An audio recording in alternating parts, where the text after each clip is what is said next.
The two spiciest players for their respective race are facing off against each other in a best-of-5 series.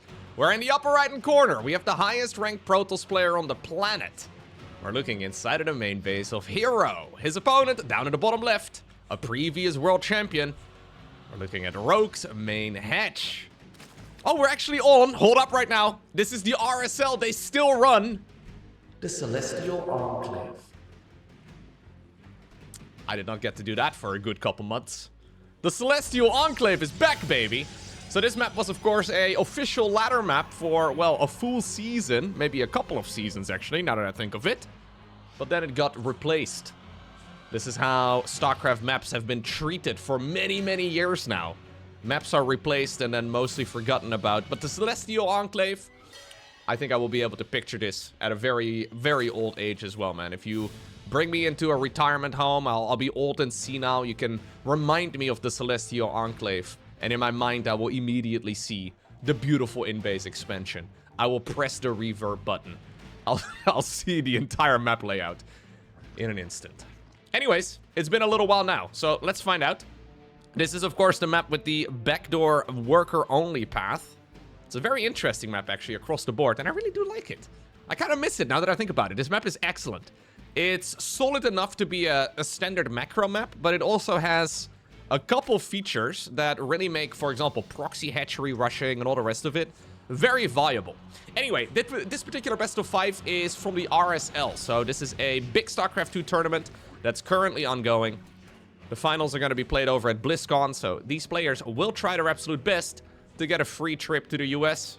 Not a bad idea. Rogue is pretending like he wants to go for a third already. He doesn't even have the money for it. I guess he was just trying to be a little bit of a jerk. Probe is once more doing a bit of harassment. But for the most part, we're just dancing here. This is, of course, the brand new patch. The brand new patch that is now about a week. Nah, about 3 weeks. Nah, about 6 weeks. It's the brand new patch. The one that's been around for a little while. That does mean, of course, that Hero is going to have to mostly deal with the gateway changes. We'll have to see what his latest version of gateway production is. It's really quite interesting, actually, to see how Hero has been using the warp gate change. So, initially, he was just paying the warp gate tax on every single gateway. He was just transforming each and every one of them immediately upon this research finishing up. But then, over the last few weeks, there have been a lot of games where Hero actually never transforms the gateways into warp gates. He's just leaving them in gateway form, and he pretends he's a Terran, I guess. At least as far as he does his general macro. So, we are going to go into the Stargate. He did restart up the warp gate research once again. Rogue has been peeping on this already. And he's going to be looking, I think, at a third hatchery here momentarily. There we go. Probe is already gone. Didn't actually die. Just went all the way back home. And rather than taking the pocket expansion, a very safe base to take, he's decided to go for the much more further forward base. It's technically maybe a little bit risky, but this is something that Zerg players have gotten very comfortable with. And there's a few advantages, too, to taking the more exposed base. Well, the most obvious one being you get 3 additional mineral fields and a second gas geyser as well, so that's pretty sweet. But obviously, if you get your queens out over here, you can start spreading a creep tumor from this location. Maybe another one right over here. And suddenly, the entire map is accessible. Whereas if you have your base taken all the way in the back, maybe you're safer from harassment, but it might not bring you a much better mid-game. Okay, it's going to be a Void Ray. Very interesting. It's a Void Ray first into an Oracle right now for Hero. A little bit odd. Generally speaking, this is not what we do in this matchup. I think Void Ray first is really good if you can kill at least 2 Overlords. Now, there are a bunch of Overlords that are quite exposed. Problem is, though, that the one over there on the left side of the map is quite far away. And you kind of do need a unit here as well to protect your third base. He's going to make the beam thick immediately. Goodbye, Otto. Pay your respects by hitting the like button for Otto. Thank you very much. Am I going to be one of those guys now? Is that what we're going to do? Am I going to become one of those YouTubers that's begging for likes every single time? Do you have to do it? I think you may have to. Yeah, it may be something you have to do. Yeah. Anyways, thank you. Do appreciate it.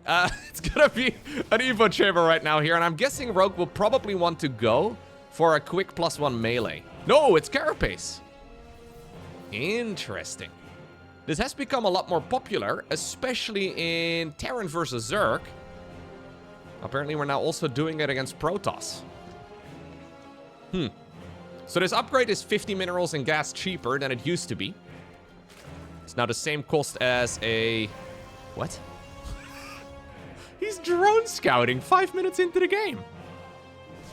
Okay, he actually went in through the back door and then came out the front. Interesting. Well, I guess he died, but still, he got some value by checking out exactly what's happening inside of the main base here of Hero. Oracle going in around the site right now. The +1 carapace is nice, especially against fast attacking units. So when you get this out against Marines, it makes a lot of sense because they attack really quickly. Getting that upgrade, however, against, well, Immortals, Stalkers, that sort of unit. Obviously, their attack speed is pretty low. So the armor upgrade is just not going to kick in nearly as frequently. It's basically just reducing the flat damage taken.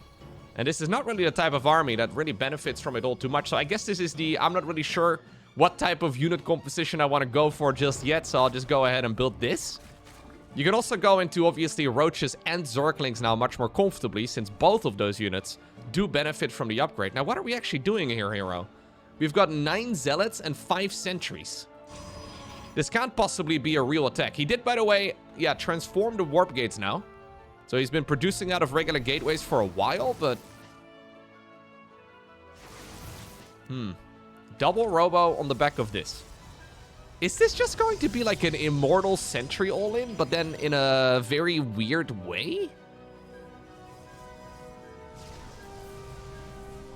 Sometimes you don't want to make too much sense of Hero's build orders. Because even though this has been a remarkably normal start across the board, the follow-up is really weird. So the Twilight Council is mostly the thing that's throwing me off here. No charge, no blink, no glaive to depths. It means that these units can't really do much. Hero is still making it appear, though, as if he wants to go for an attack. There's no way he's gonna attack right now, right? Is this a fake out? There's a Spire coming, by the way. Bro, you gotta be so careful, because if Roach Speed finishes up, suddenly you can be in a world of trouble. Double Robo Facility gets scouted here by Rogue. He will have to back off. Yeah, I think Rogue is not really afraid because he has seen that the opponent doesn't have charge. Right? Now he's seen the Robo, so he's like, wait a second, I'll just make another batch of drones. You're not really going to be able to do too much.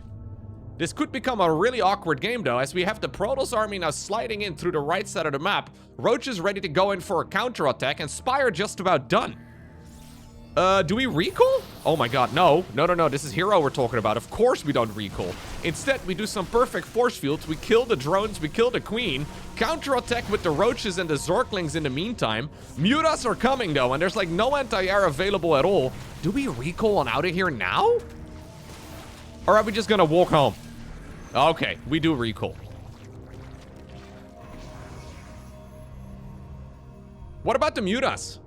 Mutas are out. He didn't see them. At this point, we have a Phoenix coming up. Maybe he does see them.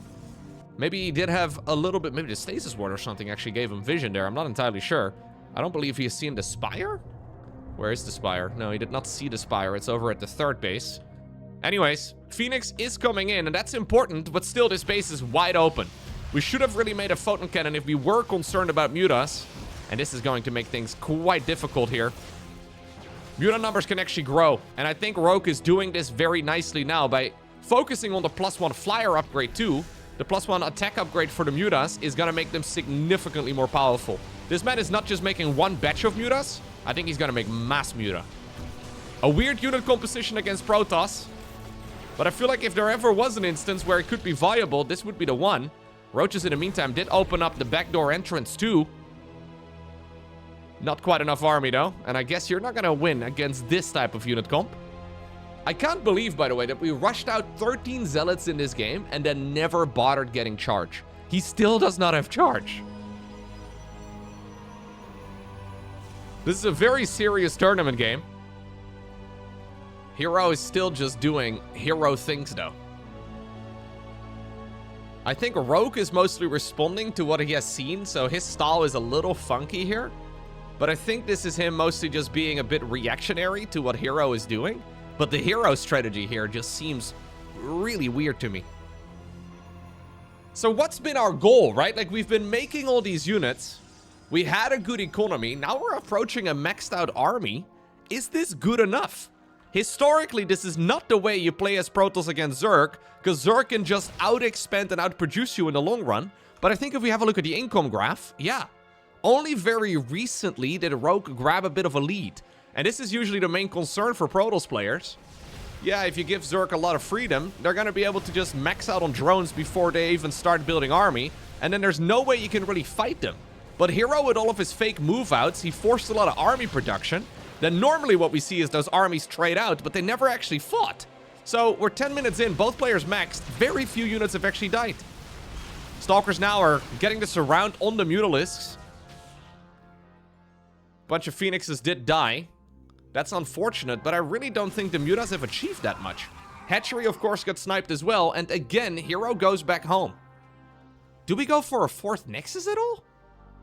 +3 attack coming up. +3 attack together with... Look, he changed a lot of the gateways back. So they used to be warp gates. Now he changed them all back again to regular gateways.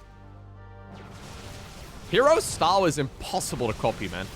Like, people try and they look stupid.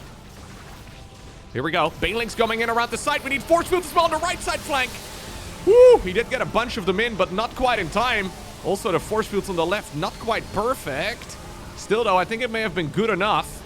No Storm, no Disruptors, no Colossi. Muta's still dashing around. We did have a Council on the 4th Nexus. It's so interesting to see Hero play. It makes me feel uncomfortable to watch this style.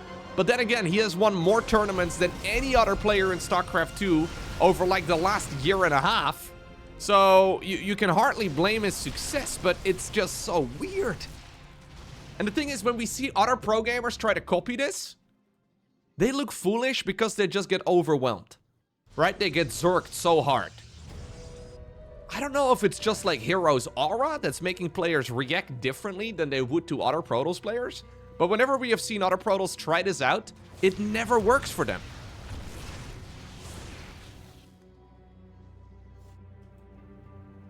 I am still a little bit worried, though, for the Protoss, because he's been doing okay. But now his economy is indeed faltering. And he's got this really weird mid-game army that's, well, pretty much fully maxed. 3 Stalkers so we can one-shot drones. Okay. But we don't really have a Skytoss transition or like a proper late-game army transition either. Rogue has been quite hesitant making that decision himself too. But he does have Adrenal Glands coming in right now, and that alone is already a massive improvement. If there's no Colossi, if there's no splash damage, I mean, I feel like Disruptors, really not the main unit you want here either. Zerglings can actually destroy this army. Like, imagine 200 Zerglings right now going to town. There would be nothing that Protoss could actually do about it. And there they go. A lot of links coming in. Adrenal Glands not yet done, but do you even need it? That's like a flat 40% attack speed for links, man. It's a massive attack speed buff. It's gonna kick in right about the ending of this fight, it seems, but already Rogue has seen a golden opportunity and he decides to take it. Ultralisk Caravan as well. Yeah, Mass Zergling also does not care about Disruptors. So the Roaches are at least a reasonable target, but Disruptors don't one-shot those units either. Zerglings are excellent against Disruptors. Yeah, okay. So it's another hero game here. It's another hero game to a T. The strategy is funky. The strategy doesn't make any sense. And while it seemed to be working initially, right now things have really fallen apart.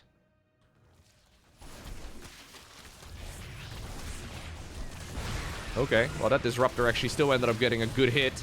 But still, it's an expensive unit. Now links are inside of the main base too. No panicked warpins, of course. And these are now, well, near fully upgraded links, man. They're gonna hit. And I think the Zerg infestation is indeed impossible to stop. GG. I always find myself giving Hero the benefit of the doubt. Because he usually comes up with something. He has a weird solution, but then it works out in his favor, and we all wonder how he did it, but he still gets the 1-0 lead. Well, that previous game was weird, but then ultimately, he got destroyed. I almost wonder if, as the opponent against Hero, you have to, like, really believe in yourself. Because if you're gonna go up against Hero and you're gonna play this middle-of-the-road style, you try to play this very hesitant approach where you do a little bit of economy and a little bit of army, and you're always trying to play reactionary. Rogue did a little bit of that initially, but then at some point he sent it. At some point he decided to go ahead and just send it. Well, we are on Exarch. A beautiful map. It's the one with the tunnels that are all the way around the outside, and obviously all the, well, very strong Diablo influences. I like this map, actually. It's really nice. I mean, visually. Maybe layout-wise it's a bit funky, but even layout-wise I think it's very nice. Anyhow, what can we go ahead and do this time around? Well, step one. Let's just begin at the very start. What the hell is this? What are we doing with this first pylon and gateway? 16 years of refinement has led us to a double gate opener? Probe is gonna take a little trip on the tube towards the upper left-hand corner. What are we planning on doing? The normal thing is to wall off your low ground, right? So that would be right over here. First pylon goes over there. Mapmaker, Avex has been nice enough to put a little pylon indicator. Gateway pylon, maybe a second gateway later on. Are we gonna make a loop all the way around the map? Yeah. Yeah, we're using the worker-only path to get these units across. Okay, he's gonna find his opponent absolute last. Still though, Rogue is gonna get confused, right? Maybe that's the idea. This is a 4-player map. Rogue has scouted the upper right. He has not seen anything. Now he's scouting the bottom left as well. And he's gonna see again, no nexus, no nothing. What are we doing? This is a 3-gate opener? Rogue is not silly though. Yeah, Rogue is gonna check the high ground too. Most Zerg players would actually now assume it's cross spawn. Because there's no way that Protoss wouldn't be walled over here or have a nexus. Probe, by the way, did now make it all the way to the upper right as well. Saw the lack of Zerg and is now making a good old move command towards the bottom right. So Rogue is gonna stumble upon the nexus here regardless. But what is this? What are we doing? These are, of course, well, not paths you can walk with units. So the adepts are gonna have to go across the normal way? It's a 1-base all-in. It's a 1-base all-in. What year is it? I haven't seen a build like this since 2010. What? A 1-base 3-gate all-in. Yeah, Spinecrawler is actually perfect, but I wonder if it's too late. I think Rogue should have planted it down as soon as he saw that the opponent didn't make a base. I think, though, in Rogue's defense, that he assumed there would be a proxy nexus or something. The Zerglings are getting absolutely destroyed. And obviously, Spinecrawlers are good. That used to be what you did back in 2010. But Adepts weren't around back then. Adepts can just shade by all of this. Still, though, this is a fine position for Zerg. At least at this point, as long as he can clean up these units. His worker count is still bigger than that of the Protoss. There's no expansion here for Protoss at all. What? It's a disaster, no? He's shading to the low ground. Spinecrawler set up. What am I looking at? What is happening here? I can't tell if it's bad or if it's working. Is it working? Because economically speaking, he's kind of okay. Nexus now coming up. Is this fine? Maybe this is okay, because Hero is still able to make a lot of workers. Yeah, the Overlord is going to check. He wants to see saturation. He's going to see the second gas being taken. He's already spotted the expansion on the low ground, but he's also still warping in more units. As a matter of fact, he's warping one of them at home. Goodbye, Otto. So many links now. What does Rogue do with these? He wants to go in for the counterattack. Obviously, there's no wall off, nor is that pylon in the correct position. Adepts need to try and run back home. Oh, God. Do you send it to the main base, or do you... Okay, do you target it? Oh, you do both? Do you target the low ground? I guess he's forcing a warp in the main. Gets a surround over here, or at least somewhat of a surround. This is now no longer in the Zerg's natural, though, but in the natural expansion of the Protoss. A couple probes decide to join in the fray as well.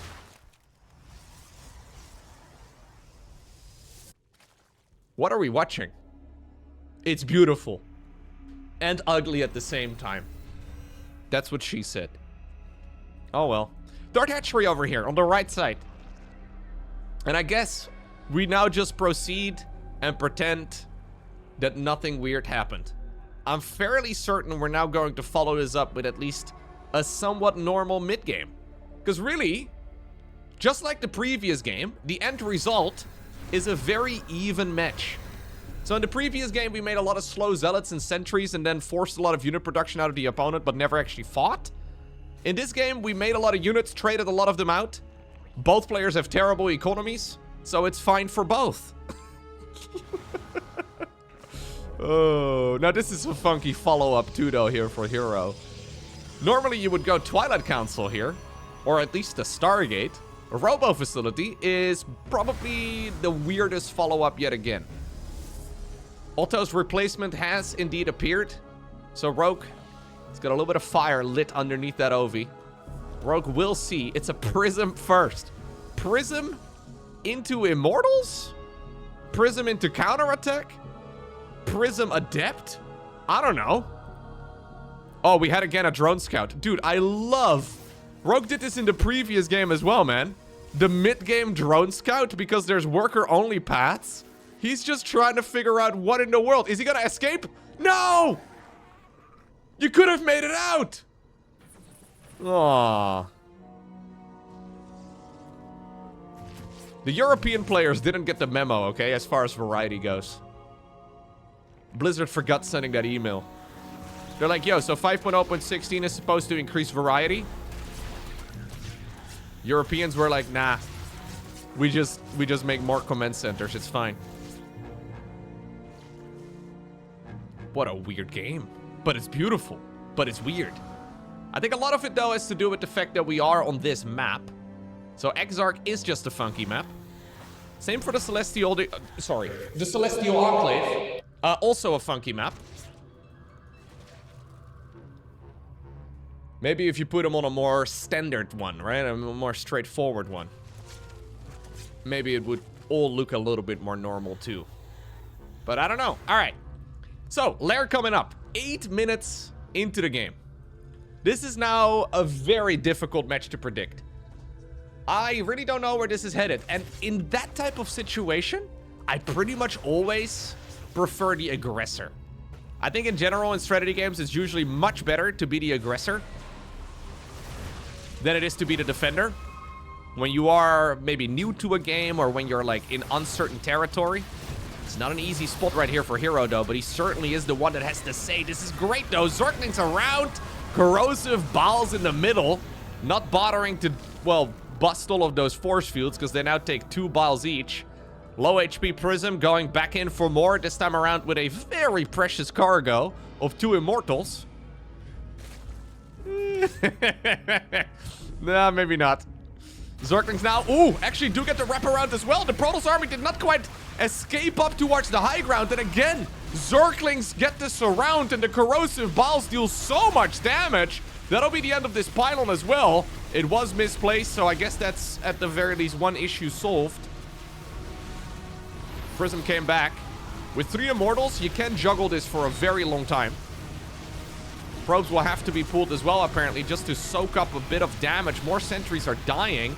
And while the Immortals are great against the Ravagers and Roaches, they're kind of terrible against Lings. So many probes are dying right now. Man, what a clown show. It's beautiful. I didn't realize I got tickets to the circus, but I'm enjoying it, man. This is, by the way, a push before Roach Speed is even done. We never really see mid-game timing attacks without Roach Speed, but again, it works out.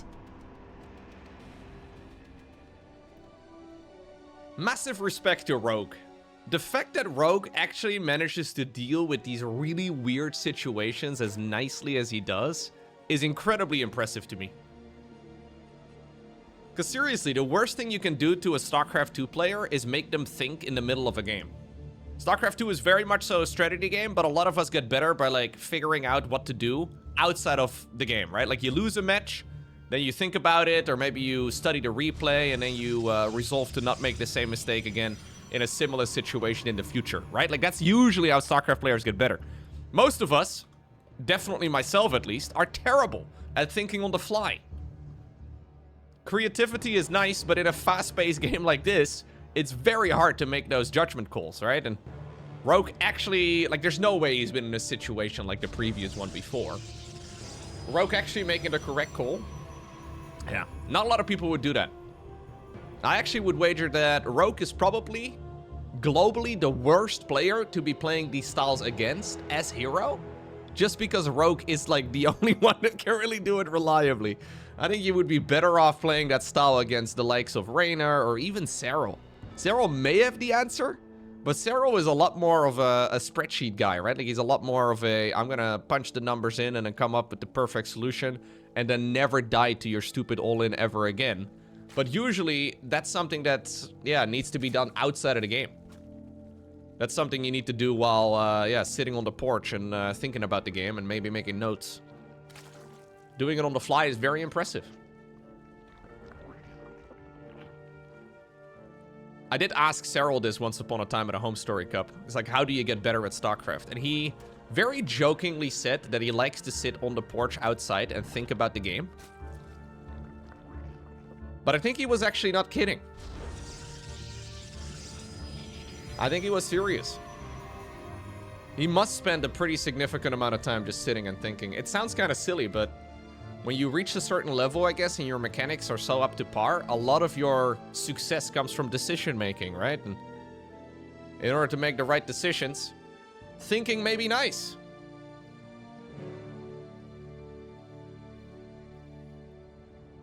Let's see, though. What can we do now, hero? Because we're 2-0 behind.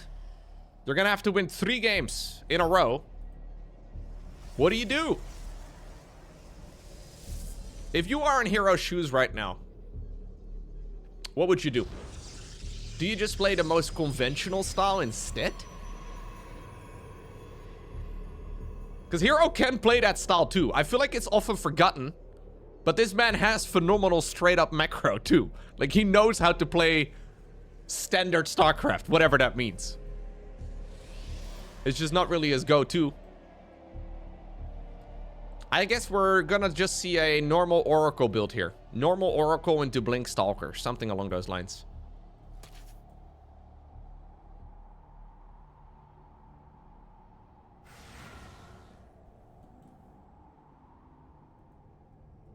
Hatchery going down. That's the 3rd base already. There's, by the way, no chance that Hero is playing this with shoes on. I just said if you were in Hero's shoes. But these gamers are playing this online from the comfort of their own home. There's no pro gamer out there that wakes up in the morning and thinks to themselves, okay, time to sit at the computer. Let me put on my shoes, right? Like, that's psychopathic behavior. There's no way you're gonna wake up in the morning having to not leave your house and then put on, nah. Honestly, I'd be impressed if he's wearing pants. I may not be wearing them myself right now while casting. Who knows? Okay, maybe I am. Or maybe not. I don't know. Okay. Oracle number 1. Oracle number 2. 3rd Nexus. Should be coming up pretty soon. This is a very conservative approach here. So 2nd Gateway before 3rd Nexus. 2nd Stargate unit as well before 3rd Nexus. So this is the safest, most conventional way to play this matchup. 2nd Oracle is out in time to defend against the 3rd.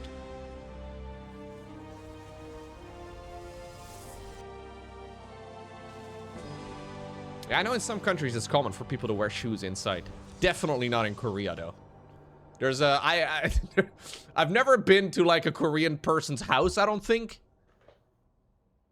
I know quite a few Korean people, but I don't know if I've ever visited them at home. But there's a 0% chance they have a shoes on policy, and I don't believe it. +1 carapace first here again. Never mind. Yes, never mind, then never mind. We went for the +1 carapace, canceled the +1 carapace, only to then restart the +1 carapace.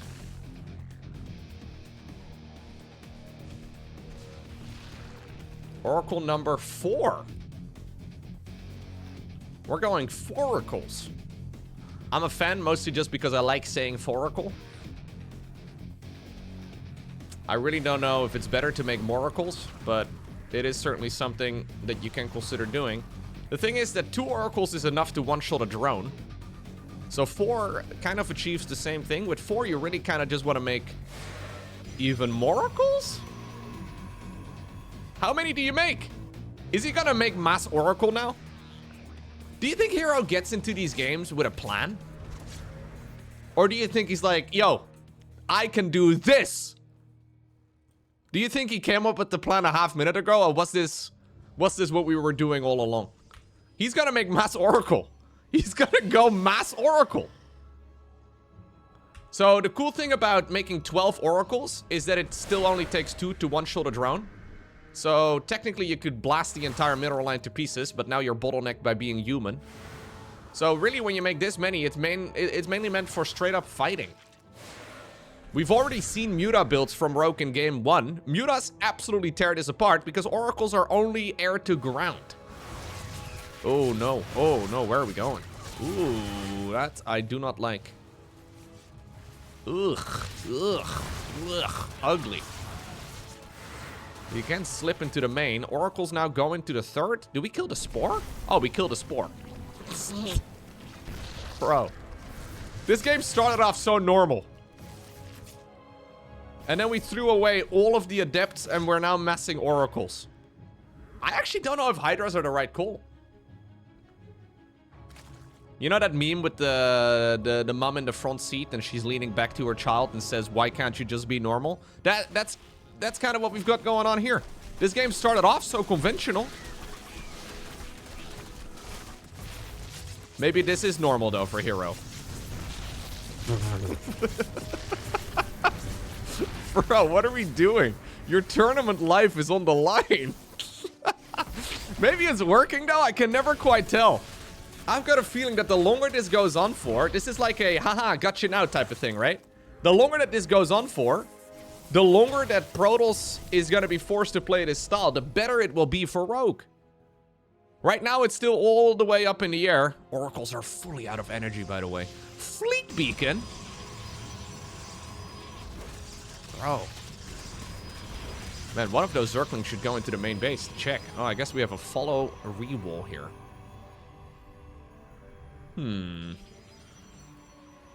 This I quite like. Centrifugal hooks, perfectly done. Roll, roll, roll your banes gently down there. Mineral line! Oh! I mean, that was not as bad as it could have been. Still pretty bad, though. Oracles, in the meantime, without energy on the other side of the map. Hydra numbers are now growing. So what are you gonna make? Are we gonna make carriers? Tempests? Sure. So what's the long-term solution here? If we want to play Skytles, we kind of need 8 gas. But we are definitely not getting a new base up right now. We can barely hold on to the third as it is. Here come more Banelings.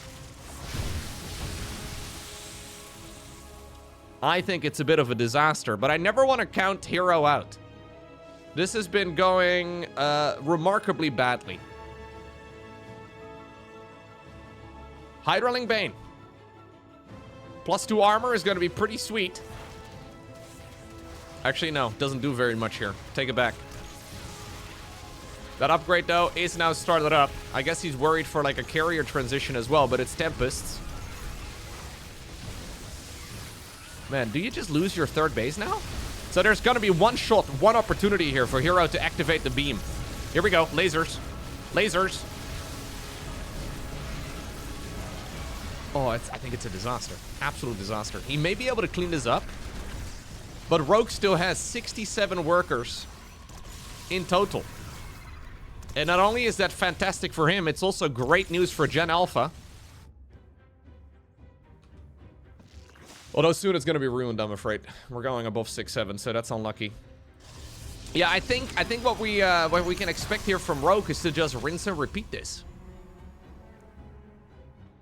Mama is out, though. Crazy investment, by the way, to make. Like, bro can barely pay rent and he's decided to get a new car. It's like, technically, maybe, but also maybe not. It's not ideal. Probably not the wisest way to spend what little money you do have. But, I mean, if you want to make a death ball, motherships are kind of the perfect thing to anchor it all around. There's still no Corruptor army here for Rogue, but I've got a feeling that it's not going to be too far off. Spire is now done inside of the main base, and Hydras are nice. Corruptors are even better. Yeah, Corruptor Hydra is perfect here. All the good players in the world play Corruptor Hydra, fun fact. Yeah, these Oracles, man, they have just not really... Like, it's not even terrible. If you look at the total resources lost, it's not even terrible. The main issue now is just the amount of probes that have died. And the overall economies here are just going to get more and more in favor here of Rogue. Hero's going to have a one big attack in him, I think. Hero's going to have a one very big attack in him. And he will have to clutch the game with that alone. Is he actually under the assumption he can afford static defense right now and go into another base? There's no way we can play the macro game. I don't believe it. It would require some really big mistakes, I think, from Rogue's end for this game to now slip out of his hands. Or maybe he's assuming... What the hell? We're going into the speed upgrade for Void Rays. We don't even have Void Rays out yet, but no worries. We're making 3 of those at once. Maybe he's under the assumption that Rogue is going to be attacking into him. I don't think that's what you need to do here as the Zerg at all. I think the best thing you can do right now as Zerg is prevent the main army from moving out. Right? So if you want to fight on creep. Alternative choice, though, is kill the 4th Nexus whenever that comes up. Basically, fight where Protoss is going to be at their weakest. Okay, we have a new expansion. But obviously no static defense over here on the high ground. Yep, Rogue is now moving. Ah, this is still a big Protoss army, though. Don't disrespect it, because this is still a very, very powerful force. It's a weird army, though. With a couple Stalkers, a bunch of leftover Oracles, a bunch of Tempests, a ton of Sentries yet again. 5 Sentries here. Void Rays added into the mix. Okay, okay, force fields need to be perfect. Good force fields. Bailing's on the right, not really doing that much. Mama, though, got torn to pieces immediately. And Rogue is trying his absolute best to overwhelm all of this. Corruptor split up properly so they don't take a ton of damage there from the Archons. Now suddenly the leftover force fields don't do nearly as much work. And I've got the feeling there's just way too much Zerg. Boom! Massive detonation inside of the mineral line as well. GG gets cold. Rogue just absolutely destroyed Hero. This entire series was spicy. Right, I think we can all agree that the build orders were very, very good. But everybody here apparently had a plan until Rogue came across the map and smashed his opponent in the face. It, yeah, ultimately just came down to Rogue trying to figure out what in the world was going on. But then as soon as he did, Hero didn't stand a chance.